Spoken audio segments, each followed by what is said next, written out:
Bonjour à toi et bienvenue au Message Lumière de la famille Myriam. Oui, bonjour à toi. Aujourd'hui, dans l'Évangile de Saint Matthieu, le Seigneur nous dit « Ne pensez pas que je suis venu abolir la loi ou les prophètes. » Il nous dit « Je ne suis pas venu abolir les commandements. Ils sont encore actuels. » Il nous dit à la fin de l'Évangile « Celui qui les observera, les commandements, et les enseignera, celui-là sera déclaré grand dans le royaume des cieux. » Et ce qu'il nous a Interpellé. Oui, ça a été le mot « et les enseignera ». C'est parce qu'arrive, là, c'est que les commandements, on en a entendu parler il y a 10 ans, 20 ans, 30 ans, 40 ans, peu importe. Mais est-ce qu'on s'en rappelle bien? Est-ce qu'on pourrait pas, aujourd'hui, se faire une petite revision des commandements pour mieux les vivre? Ben oui. Puis pour ça, on a fait appel au UCAT, qu'on aime beaucoup, qu'on te recommande, parce que c'est souvent dit d'une façon plus simple. Oui, ou différente. Ou différente, oui, c'est ça. Ce sont des textes qui ont été pris dans le Deutéronome, c'est quelque chose qui est vraiment catholique, là. Oui, oui, tout à fait. Alors, les 10 commandements, en fait, ce sont des balises. Ce sont des balises de vie pour qu'on soit sur le chemin du Seigneur et qu'on soit dans l'amour. Alors, ce sont des commandements d'amour. Tous les commandements, les 10 commandements sont basés sur l'amour. Les 3 premiers sont basés sur l'amour de Dieu et les 7 autres sur l'amour du prochain. Le premier dit « Je suis le Seigneur ton Dieu, tu n'auras pas d'autre Dieu que moi. » Aimer Dieu. Mais l'aimer d'amour, là. Pas juste l'aimer, c'est Dieu, je t'aime Dieu, puis c'est fini. Vraiment, là, d'aimer que Dieu. Pas d'autre Dieu, pas le golf, pas l'ordinateur, pas la télé. Aimer Dieu. Je t'aime plus que tout. Oui, ça veut tout dire. Dieu est dans une place à part. Oui. Dans mon cœur, Dieu est prioritaire. C'est ça que ça veut dire. Le deuxième, tu ne prononceras pas le nom du Seigneur ton Dieu à faux. Hein, quand on est en colère, puis qu'on dit des mots des fois, quand on est en colère, là, est-ce qu'on dirait le nom de sa mère? Est-ce que je dirais le nom de Lise? Mettons, quand je suis fâché, je dis « Ah, Lise! » Hein, ça ne fitterait pas. Alors pourquoi on utiliserait le nom de Dieu à tort et à travers quand on est en colère, quand on est fâché, ou pour toutes sortes de raisons? Alors respectez le nom de Dieu comme le nom d'une personne qu'on aime. Puis le troisième, souviens-toi du jour du sabbat pour le sanctifier.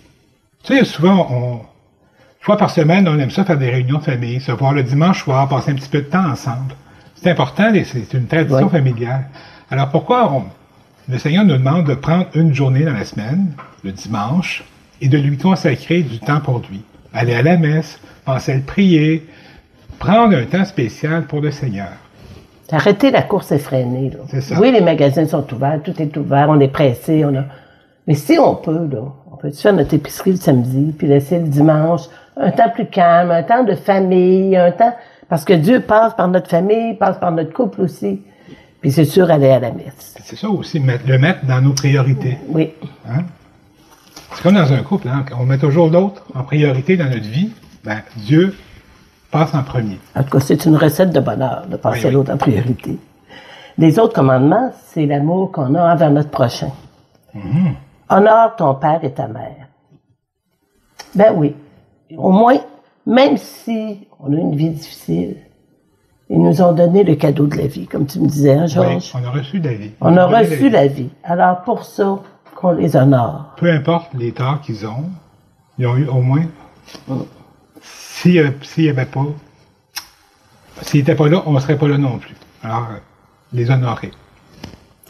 Tu ne commettras pas de meurtre. Le Seigneur nous dit, respectez la vie. Il me semble que ça va de soi, on dit toujours, c'est normal. Mais c'est important de se le dire, respecter la vie. Oui, dans toutes ses formes. Tu ne tueras pas, mais c'est aussi pas de violence envers les autres. Hein? Ça, on en voit beaucoup, malheureusement.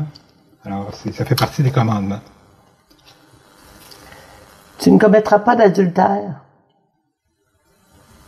Tu dois respecter ton engagement, tu dois respecter ton épouse ou ton époux. C'est important. C'est important pour notre équilibre aussi. Puis l'équilibre de la famille. Hein, dans une famille, si le couple n'est pas uni, c'est toute la famille qui éclate. Alors c'est très important pour le respect de l'autre qu'on aime, puis pour respecter nos engagements. Puis c'est un sacrement. C'est un sacrement. Alors, ça aussi, dans lequel Dieu est inclus. tu ne commettras pas de vol. De toutes sortes de vols. Hein? Tu vas à l'épicerie, là, puis à un moment donné, la caissière se trompe, elle donne 5 $ de trop. Tu dis, ah, 5 $, je vais le mettre dans mes poches, hein, ça me fait un rabais. Pas grave. Non, ça, c'est un vol. Alors, si tu prends ton 5 $, tu lui dis qu'elle a fait une erreur, qu'elle s'en rende compte, d'abord, tu vas faire sa journée, elle va être super contente. Puis toi, tu vas partir avec le cœur en paix et le cœur content. C'est ça, tu ne vaudras point. Que ce soit des gros vols ou des petits vols ou des petites affaires, c'est pareil. Oui. Tu ne témoigneras pas faussement contre ton prochain. C'est vivre dans la vérité. Pourquoi dire des mensonges sur quelqu'un, parce que des fausses rumeurs? Non. Le Seigneur nous dit, vidons dans la vérité. Oui.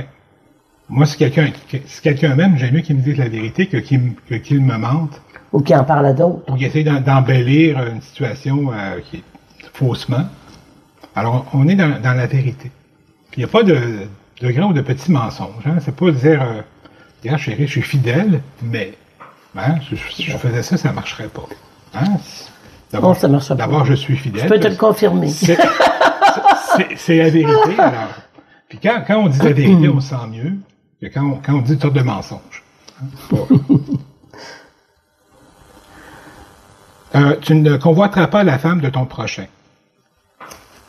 Ça parle du respect aussi de l'autre, de l'autre, de son conjoint, puis du conjoint de l'autre aussi. Du mari, de la femme. Tu sais, à un moment donné, convoiter, c'est regarder vers l'autre plutôt que de regarder son mari ou sa femme. Seigneur, il veut qu'on se regarde, qu'on fasse union ensemble. Pas qu'on commence à se disperser en regardant toutes sortes d'affaires. Non. Il veut qu'on soit ensemble. Oui. C'est la même chose, le dernier commandement, tu ne convoiteras rien de ce qui est à ton prochain.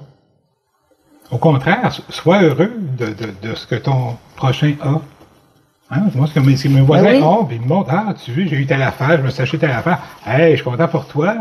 Tu sais, j'ai pas besoin de convoiter ce qu'il a. Tu sais, moi, je suis content avec ce que j'ai aussi. Seigneur, ce qu'il nous demande, là, si on revisite aujourd'hui les commandements, c'est pour se dire, c'est vrai peut-être qu'on a besoin d'un petit réajustement. Tu sais, est-ce qu'on s'en rappelle des commandements comme il faut, ou si on est parti à se dire, c'est rien comme Georges disait, un petit mensonge, un petit ci, un petit ça. Seigneur, lui, il n'a pas dit à peu près. Il nous donne une ligne droite. Il n'y a pas de, tu peux prendre un petit détour, c'est un petit détour là. Il nous donne une ligne droite, une ligne d'amour. C'est pas une prison. Hein? C'est un beau chemin de vérité et d'amour. C'est un chemin pour être heureux. C'est un chemin pour être heureux. Alors aujourd'hui, ce qu'on disait pour terminer... On pourrait peut-être les réactualiser. On pourrait dire aujourd'hui, j'en prends un. Mettons, tu ne mentiras pas. Aujourd'hui, je vais faire une priorité là, vraiment de faire attention à mon langage, de voir comment je me comporte dans toutes sortes de situations pour voir si j'ai pas tendance des fois à compter des petits mensonges blancs. C'est ça. Ou convoiter le bien des autres. Hein? Là, mon Dieu, il s'est acheté une voiture neuve, bon, j'aimerais ça, mais je peux pas. Bon. Non, travailler un petit quelque chose là, qu'on a en prendre à réajuster. Puis mettre un petit peu le focus sur ce numéro-là en particulier. Juste pour les remettre au goût du jour, puis les remettre dans ma vie aussi. Puis voir me situer aussi par rapport à eux.